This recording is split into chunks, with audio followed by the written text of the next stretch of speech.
Speaking of money issues, we mentioned it backstage. Frenkie de Jong reportedly offered to Man United for 35 to 40 million pounds by Barcelona.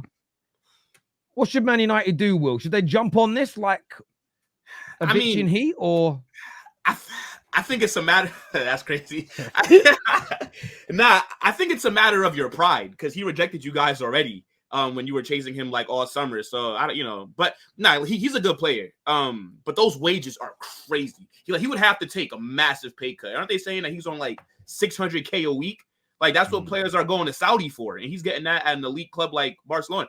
Look, he's a decent player, but to be honest, I think with the emergence of Kobe Mainoo, the need for him isn't as much as what it was when you guys were first in for him, because he kind of similar profile to what Mainoo is, right? I think United right now need more of like a defensive-minded like destroyer that can do the dirty work behind Mainoo, like not another player that's going to be good on the ball and want to progress it and carry and stuff like that. But I think for 30, you said 30 to 40 M's? Yeah, like, I mean, it's a good deal. And I mean, you do need squad competition anyways, right? Like at a big club like Manchester United, you should have like two really good players at each position that you could rely on in case of injuries and whatever. But I would do the deal though, yeah, if he agrees to a massive pay cut.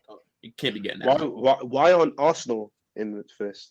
I would take him in a heartbeat, mate. I would take him in a midfielder that would push the needle for them.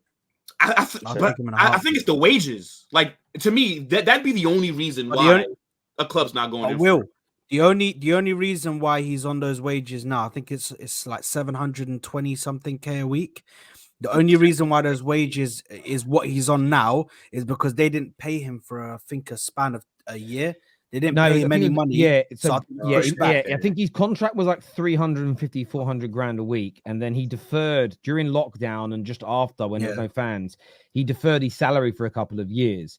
Yeah. But the way they did it, and I bet he regrets the way he did it now, is it wasn't that he was going to get a big lump sum payment. It was just we would add the balance to the rest of your contract. Yeah. That's the reason why. I mean, that's the reason why he didn't come to Man United. Man United said at the time, we are not paying you £700,000+ a week in salary. That's crazy. Or paying the deferred wages. And Barcelona said, well, we're not going to pay those deferred wages off. So if you leave, you're going to take a contract. He was basically going to lose 17 to 20 million euros if you join Man United. So I agree with you completely. There's an element of like pride where I look at it and go, how many big sagas have happened where the potential buyer hasn't won and then the player has joined a year or two later? It's rare, actually. Clubs normally move on from it.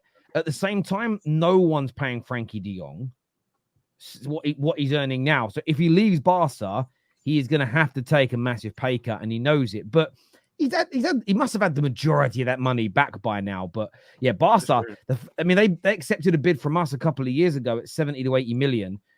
I think Xavi was a big part of why he stayed as well.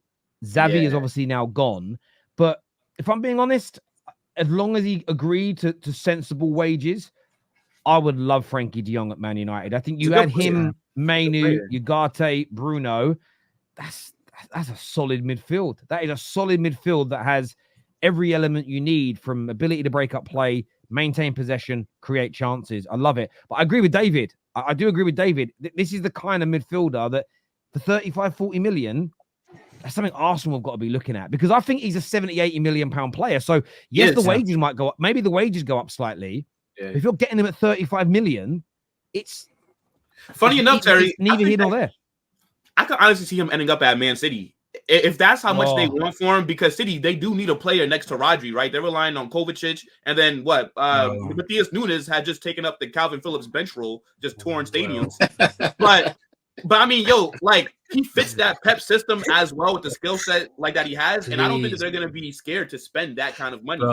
Touring stadiums, crazy, bro. Like, where are all the links to the center mids? They were getting linked to Bruno Guimaraes a few months ago, and that's all died down. And if Barcelona are shopping him for that low, I could definitely see City going in for him.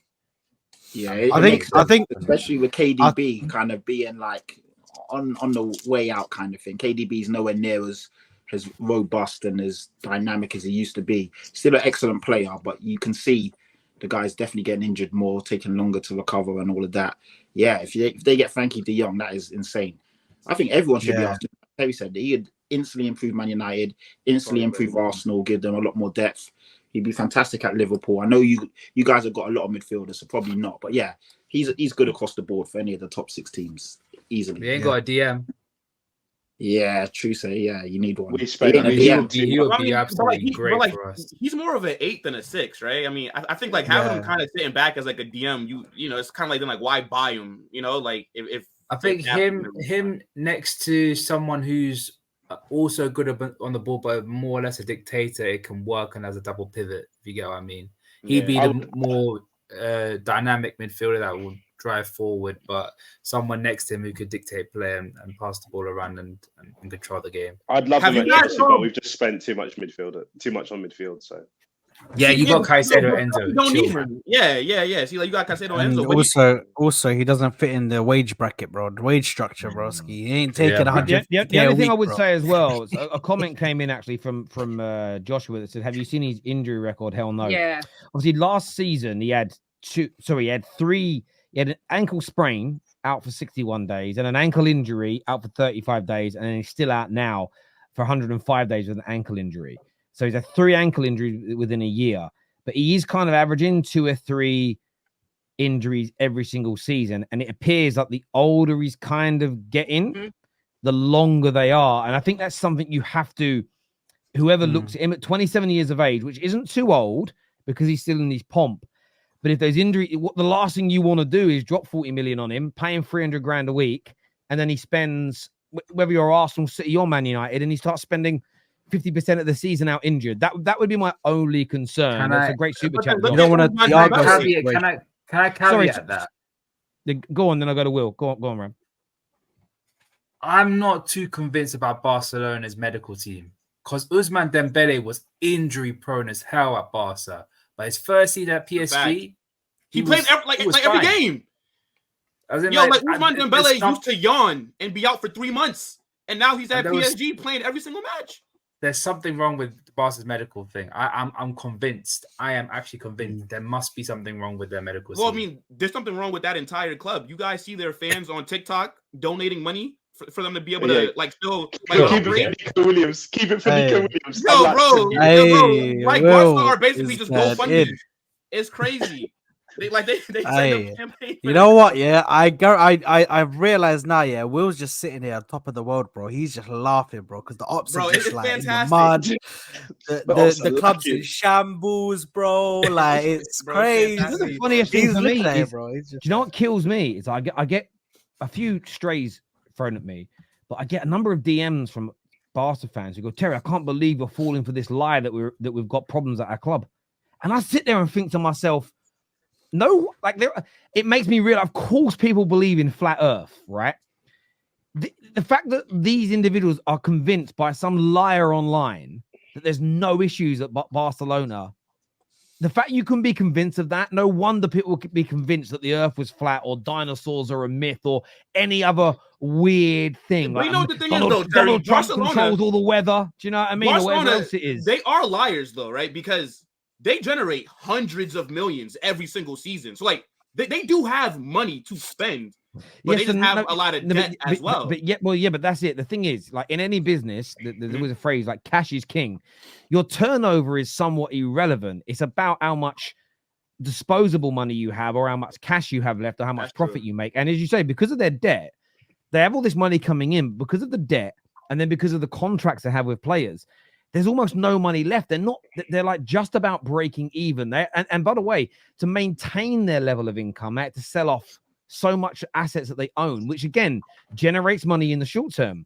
But in the longer term, they're going to be worse off because, you know, they've and that's what I've said to a few Chelsea fans. Oh, our owners are brilliant. They're selling off all of our assets. That only works if you become successful again. Because if you don't and you get financial issues again, they ain't nothing to sell, bruv. And if you don't have anything to sell anymore, and you don't get back to winning ways there, because when you win, look at Real Madrid, their turnover is going to go up past £1 billion again due to more success they've had and commercial success, like signing someone like Jude Bellingham and winning with him is going to generate. I mean, have you seen the new Adidas advert, by the way, where he's walking on fucking water? Like things like that, whether people like it or not, Things like funny. that was a bit. Well, I bet KJ was Crazy. fuming at home. I bet KJ was fuming. I bet the organisers of the Paris Olympics were going, "YF me." Do you know what I mean at that moment? But that wasn't mocking it. To be fair, I thought it was a funny joke. But yeah, it's of course. And but the amount of trays I get and people give me, you're talking shit. We've got money. We're rich. We've got no financial issues. I'm like, yeah, bruv, of course. Yeah. But you know what I mean? question- Doing weddings at halftime and shit, and you ain't got no money issues. Fuck off. Wait, but then do you think that Hansi Flick would have agreed to go there if they didn't make him any promises of spending money then? Because now, why would he go back to Barcelona and now they're about to sell, let's say, like Arroyo and Frenkie de Jong and all these other players Bro, that they do need? I can't speak for Barca because I don't know enough about them, but I can draw an example. The amount of Man United managers in the last 11 years joined us, and then when they've contracts, after they've been sacked, and then the sort of the gag clause ends, they're like, I was promised X, Y, and Z. They convinced me, they showed me, and then they just went back on their word. I wouldn't be surprised if they sit down. Barca might not even be lying. They might be saying, this is our plan. We've got this kind of money. This is our plan. Might be a little bit of problems at the beginning, but when we achieve all these things, this is how much money we'll have, and you'll be able to spend like a king. But if some of those deals fall through, if some of the results don't go right, it becomes, I don't know, I'm not saying they're lying to him, but it can become a little bit of 6 of one and half a dozen of another. But the fact that they haven't got any real business over the line yet is crazy. But what they do have, Barcelona, is some serious young talent coming through, which, you know, their academy is obviously still working. But we'll see. But yeah.